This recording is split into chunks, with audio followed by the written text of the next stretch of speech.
Welcome into College Corner for my favorite college basketball plays for Wednesday. We've got conference tournaments. We got their end to the regular season for some of these power conferences and a few others. I got three of my favorite plays here for Wednesday. This time getting things out to you in the morning. So usually I'm not always able to get my three favorite plays of the day because I'm looking at the lines really, really early, right when they become available. So not all games are up. This time, these are my three favorites for today. I believe all sides in this, or two sides and a total in this game. If you enjoy the video, hit that like button, subscribe to the channel as well. If you're new, 2-1 yesterday. Let's see if we can build on that and keep things rolling here this week. Let's jump into the Wednesday slate. First up, we head to the NEC Tournament, and we're looking at Fairleigh Dickinson and Moyne. And I think this is where, Fairleigh Dickinson with that magical run last year, I think this is where their season comes to an end. I like Moyne here as a 2.5 point favorite. Found this line over at FanDuel if you're looking to bet it yourself. This is the start to the tournament. I think they're running this as, an 8-team tournament right now. Moyne's a team that I actually think could potentially make some sort of run here. I did bet them to win the tournament at plus 1,600. Merrimack is the favorite and the 1 seed in the conference, but pretty underwhelming conference in terms of talent as well. So there's very little edge between these two teams when it comes to the rebounding game. I'm not seeing anything major that really makes me want to play either side, but that also is something that, when I play a side and find an edge, not having an edge in rebounding is going to be able to be something that'll be just fine for me. Now, both these teams take a lot of threes, pretty good volume there. Moyne has been a pretty serviceable defense. And both these teams are just not very good. Like, plain and simple, these are not good basketball teams when it comes to the D1 level. But Moyne's a team that's pretty serviceable defensively against the three. Their opponents are shooting 33.7%, right around the country's average, so very good there. And Fairleigh Dickinson is terrible shooting-wise. This is a team that ranks 295th in the country in effective field goal percentage, so they are not a very efficient offense, and Moyne can do enough here to be able to defend the three to keep them in this game.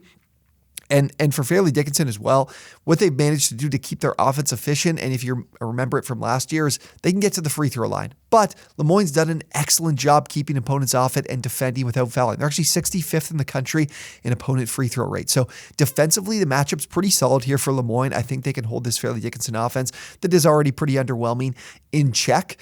I mentioned both these teams take a lot of threes. Moyne in particular taking 47% of their shots from three, and actually not too bad. Like, they're shooting about 34%.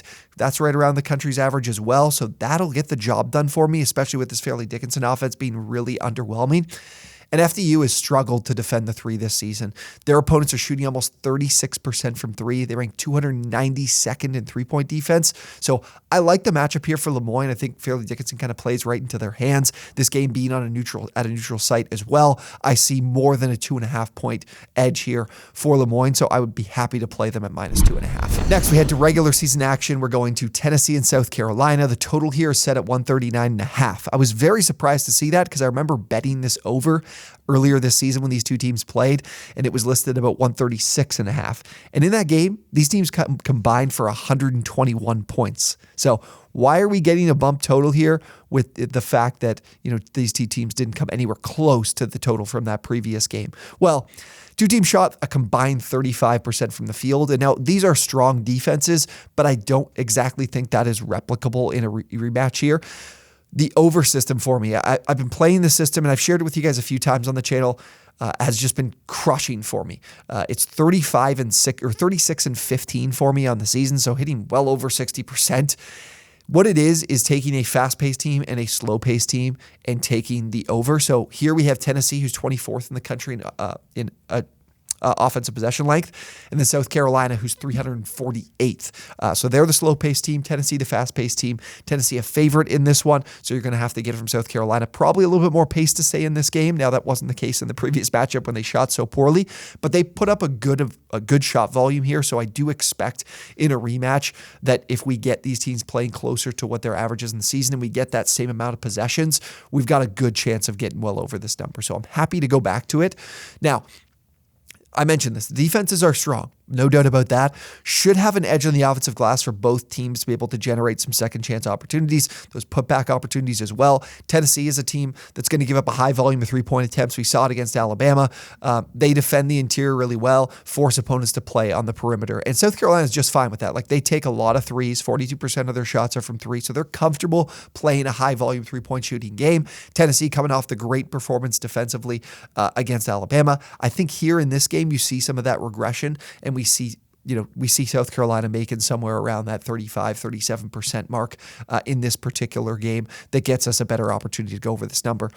I mentioned both defenses are strong, but Tennessee on the road has given up a lot of points. They're giving up 73.9 points per game on the road compared to at home just 61.3. So if we get them near that average, if they give up 70 points in this game, we're definitely going to see this thing go over.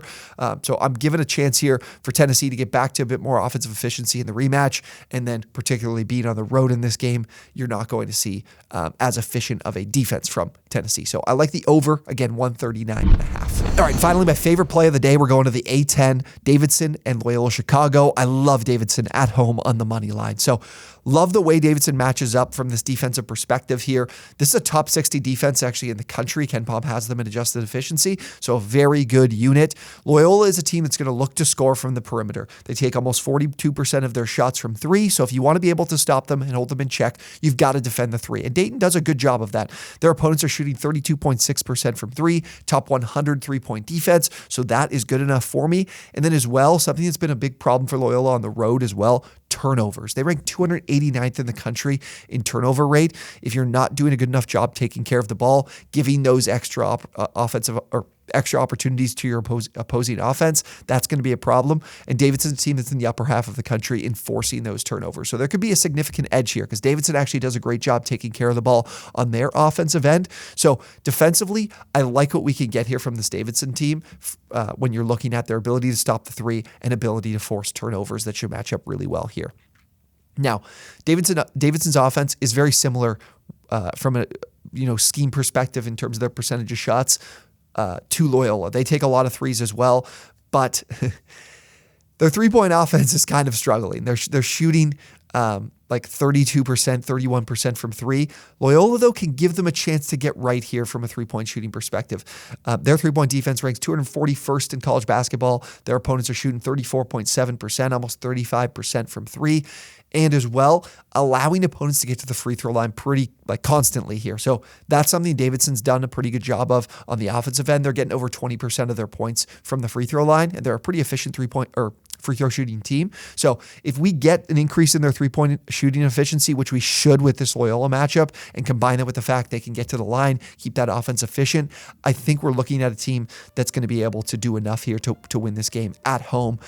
Both teams, good defensive rebounding teams, but don't do much on the offensive glass. So if the defense steps up here and does their job like Davidson should expect in this particular matchup, you're not going to see those second chance opportunities for the Ramblers, and then you're going to see Davidson being able to be more efficient with their three-point shots in this particular matchup as well. So I like Davidson here on the money line in this one. And those are my three favorite plays in college basketball for Wednesday. Guys, if you're watching this video, we're going to be live on the YouTube here at 12 p.m. Eastern time. We're going to be previewing more of these games. We're going to be talking everything betting in college basketball, the NBA, the NHL. So come hang out with us. We're live every single day at noon. Thank you guys so much for watching, and we'll see you on the next one.